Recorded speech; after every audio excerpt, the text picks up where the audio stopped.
Hi everyone, welcome to another story time from the Taylor Public Library. Let's get started. I wiggle my fingers, I wiggle my toes, I wiggle my shoulders, I wiggle my nose. And now the wiggles are out of me and I'm as still as I can be. We're going to get started with a book called The End by David LaRochelle. The End. And they all lived happily ever after. They lived happily ever after because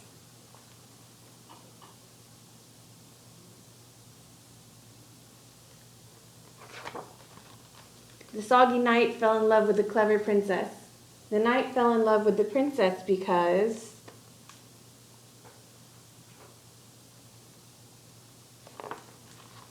she poured a big bowl of lemonade on top of his head. She poured a big bowl of lemonade on top of his head because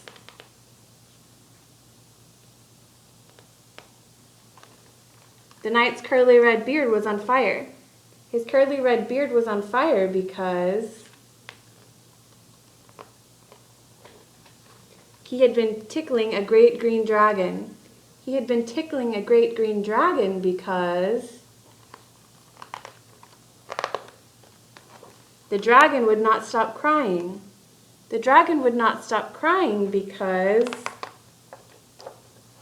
100 bunny rabbits had hopped into his cave and frightened him. 100 bunny rabbits had hopped into his cave and frightened him because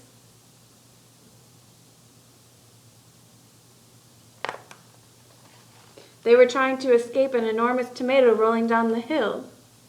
An enormous tomato was rolling down the hill because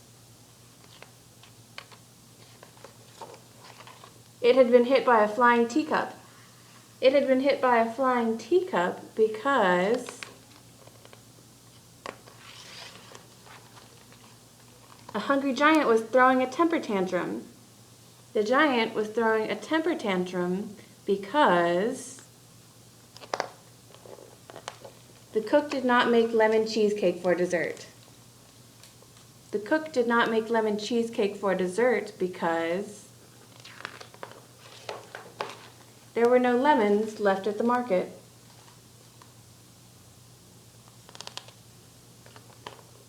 And there were no lemons left at the market because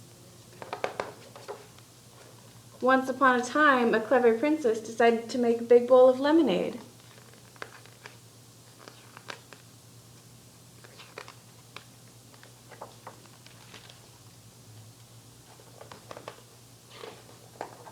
The end.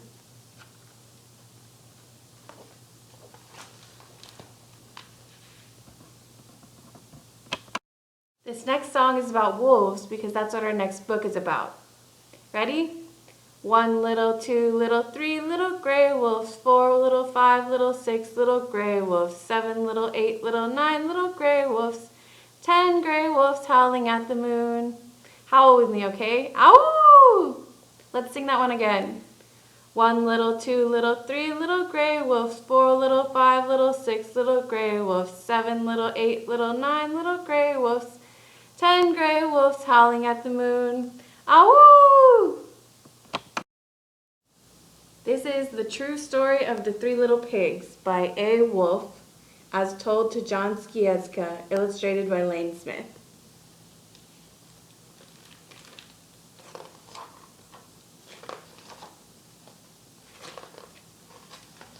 Everybody knows the story of the three little pigs, or at least they think they do. But I'll let you in on a little secret.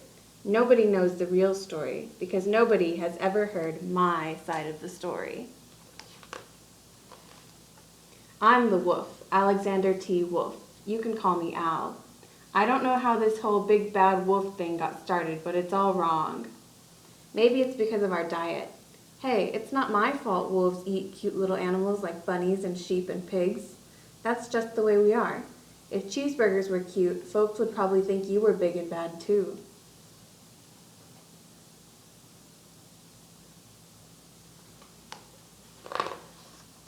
But like I was saying, the whole big bad wolf thing is all wrong. The real story is about a sneeze and a cup of sugar.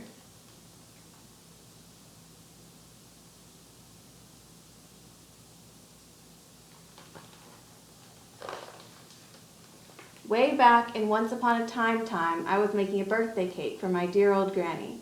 I had a terrible sneezing cold. I ran out of sugar.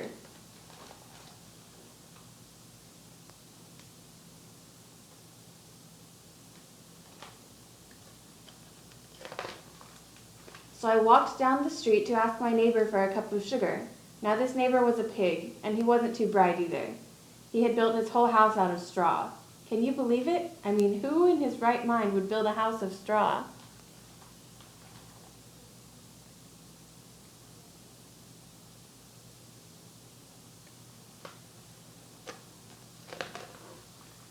So of course, the minute I knocked on the door, it fell right in. I didn't want to just walk into someone else's house. So I called, Little pig, are you in? No answer. I was just about to go home without the cup of sugar for my dear old granny's birthday cake. That's when my nose started to itch. I felt a sneeze coming on. Well, I huffed and I snuffed.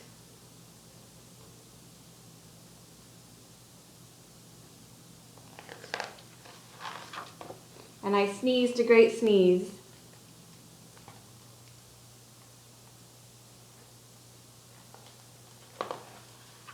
And you know what? That whole darn straw house fell down. And right in the middle of this pile of straws was the first little pig, dead as a doornail. He had been the whole time.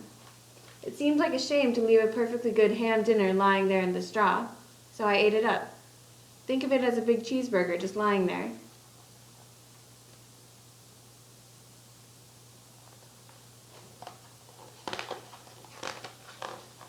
I was feeling a little better, but I still didn't have my cup of sugar, so I went to the next neighbor's house. This neighbor was the first little pig's brother. He was a little smarter, but not much. He had built his house of sticks.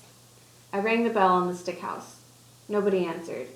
I called, Mr. Pig, are you in? He yelled back, Go away, wolf, you can't come in. I'm shaving the hairs on my chinny chin chin.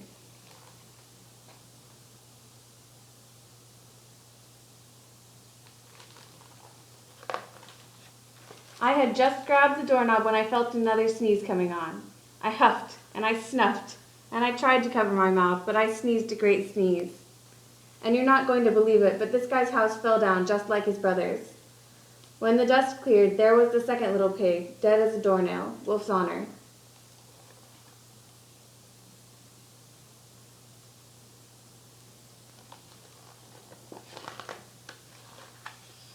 Now you know food will spoil if you just leave it out in the open. So I did the only thing there was to do. I had dinner again.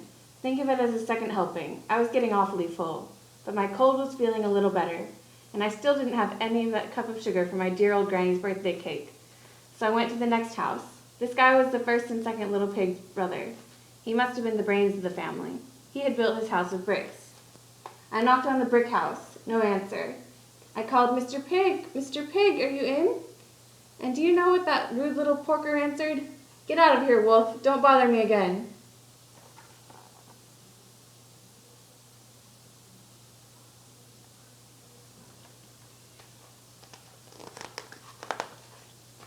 Talk about impolite. He probably had a whole sack full of sugar, and he wouldn't give me even one little cup for my dear sweet old granny's birthday cake. What a pig. I was just about to go home and maybe make a nice birthday card instead of a cake when I felt my cold coming on. I huffed, and I snuffed, and I sneezed once again. Then the third little pig yelled, and your old granny can sit on a pin.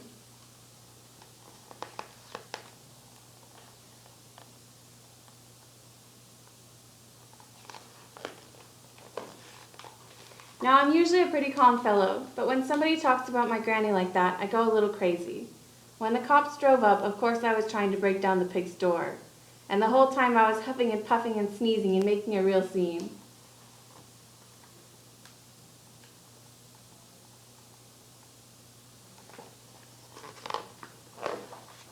The rest, as they say, is history. The news reporters found out about the 2 pigs I had for dinner. They figured a sick guy going to borrow a cup of sugar didn't sound very exciting. So they jazzed up the story with all of that huff and puff and blow your house down. And they made me the big bad wolf. That's it. The real story. I was framed.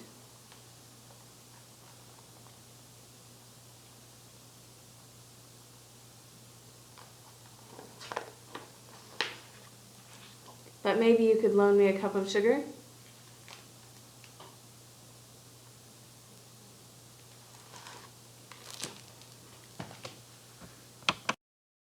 Now we have a rhyme about an emperor, which is a really fancy kind of king.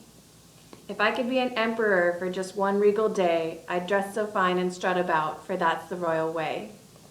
I'd start the day in sunny yellow, to show I am a handsome fellow. By lunchtime I'd be clad in blue, to dine on quince and mutton stew. An orange suit would do quite well, when I'd go out to walk a spell. Fancy green would be the way, I'd end every royal day.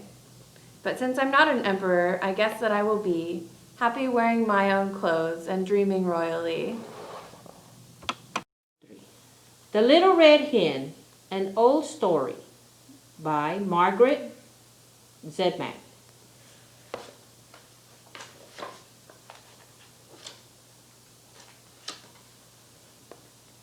Once upon a time, a little red hen lived with her chicks in a small cottage. She worked hard to keep her family well fed. In the evenings, she sang while she worked. La, la, la, la. One day, when the little red hen was walking out with her friends, the goose, the cat, and the pig, she found a few grains of wheat. "Who will plant this wheat?" she asked her friends, the goose, the cat, and the pig. "Not I," said the goose. "Not I," said the cat. "Not I," said the pig. "Then I'll do it myself," said the little red hen, and she did.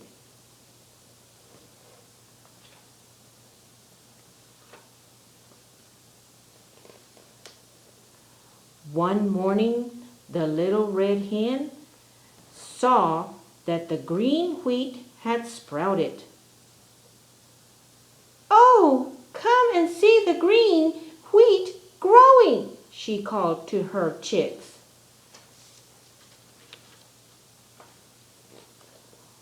All summer the wheat grew taller and taller. It turned from green to gold, and at last it was time for the wheat to be harvested. "Who will harvest this wheat?" she asked her friends. The goose, the cat, and the pig. "Not I," said the goose. "Not I," said the cat. "Not I," said the pig. "Then I'll do it myself," said the little red hen, and she did.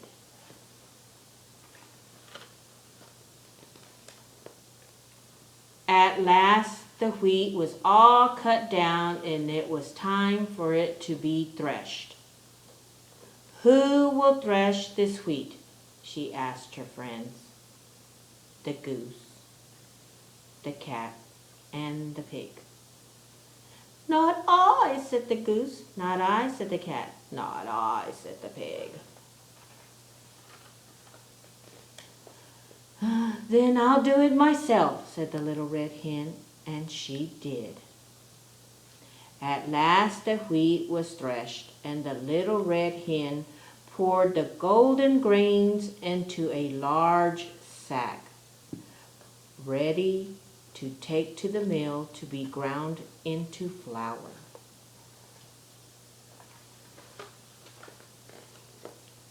The next morning, the little red hen asked her friends, the goose, the cat, and the pig, "Who will take this wheat to the mill to be ground into flour?" "Not I," said the goose. "Not I," said the cat. "Not I," said the pig.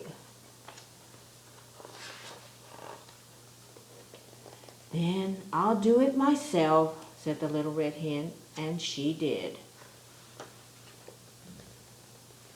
The next day, the little red hen asked her friends, the goose, the cat, and the pig, Who will bake this flour into a lovely loaf of bread?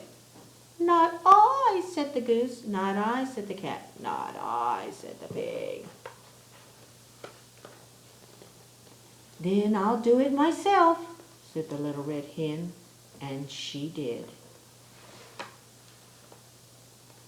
At last the bread was baked, and the little red hen called to her friends, the goose, the cat, and the pig.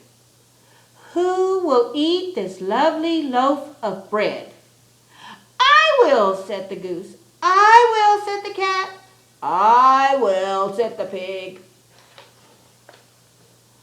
Oh, no, you don't, said the little red hen. I found the wheat and I planted it. I watched the wheat grow, and when it was time, I harvested it and threshed it and took it to the mill to be ground into flour, and at last I baked this lovely loaf of bread. Now, said the little red hen, I'm going to eat it myself. And she did, with her baby chicks. The end. It's time for our closing activity. You know what to do. Tickle the clouds, tickle your toes. Turn around, touch your nose. Crouch down low, reach up high. Story time's over. Wave goodbye. Thanks for watching.